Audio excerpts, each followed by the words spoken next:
Hello friends, চলে এসেছি আজকে তোমাদের জন্য আবার জিভে জল আনার জন্য, যাতে তোমাদের লোভ লাগে। সেই জন্য একটা yummy yummy sweet tasty tasty সুজির মালপোয়া নিয়ে আমি হাজির হয়ে গেছি। তো চলো, সুজির মালপোয়ার জন্য প্রথমে দেখো এক বাটি সুজি দিয়ে দিলাম, তারপরে 2 বাটি কলকল করে জল দিয়ে দিলাম। তো জল ঢালতে না ভীষণ মজা লাগছে। তোমার যে সুজি মাথা গরম জেনে জল ঢালছি, তাও ভালো করে নাড়া চাড়া করে নিয়ে দিয়ে দিলাম 1 বাটি চিনি। আর আমাদের চিনিটা ভীষণ পছন্দ, মিষ্টি মিষ্টি মিষ্টি মিষ্টি মিষ্টি। তো এবার দেখো, সুজিটা দিয়ে চিনি দিয়ে ভালো করে একটু নাড়াচাড়া নাড়াচাড়া করে ঢাকা দিয়ে দিলাম 8 ঘন্টা মতন। তো 8 ঘন্টা ঢাকা দেওয়ার পরে ঢাকনা খুলে দিয়ে দিলাম, যাতে খুব সুন্দর গন্ধ বার হয়। এলাচে যে ফল থাকে সে ফলটা একটু হালকা হালকা করে ছেঁচে দিয়েছি। আর আমি বেশিরভাগ এই মিষ্টান্ন মানে খাবার জাতীয় কিছু জিনিসগুলো না, আমি এলাচটা খুবই ব্যবহার করি। এলাচের গন্ধটা আমার ভীষণ ভালো লাগে। তো দারুণ দারুণ করে ফেটিয়ে নিয়েছি। দেখো, যত ফাটানো যাবে না তত মালপোয়াটা কিন্তু একদম মালপার পেট ইয়াম করে ফুলে যাবে।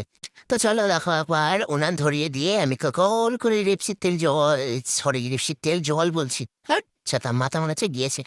আর না ফ্রেন্ডস, আমি তেল দিয়ে দিলাম। তো তেলটা দেওয়ার পরে দেখো মালপোয়াটা ছেড়ে দিলাম, আর আমি দেখো পট পট পট পট পট করে তেলটা সুন্দর করে গরম হয়ে গিয়েছে। কারণ আজকে আমার উনানটা দারুণ জ্বলছে, মানে আজকে আমাকে কেউ জ্বালায়নি।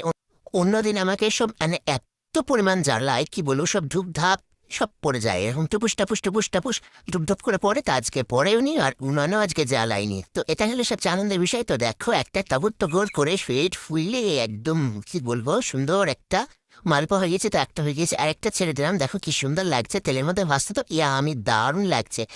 তো দেখো, আর আমার বেবি বসে আছে, বলছে মাম্মি তোমার এই মিনি কিচেনে ছোট ছোট মিনি আর এই মালপোয়াগুলো আমি কিন্তু অবশ্যই দেবো। আমি বলছি হ্যাঁ, এই মালপোয়াগুলো তো তোমাদের জন্য, আর বিশেষ করে ছোট ছোট জিনিস না, বাচ্চাদের খুব আকর্ষণীয়, ওদের জন্যই।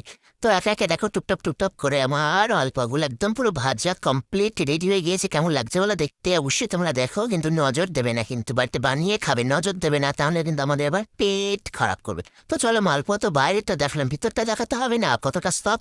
ভিতরটা যেমনি নরম, বাইরেটা তেমনি কিন্তু মচমচে।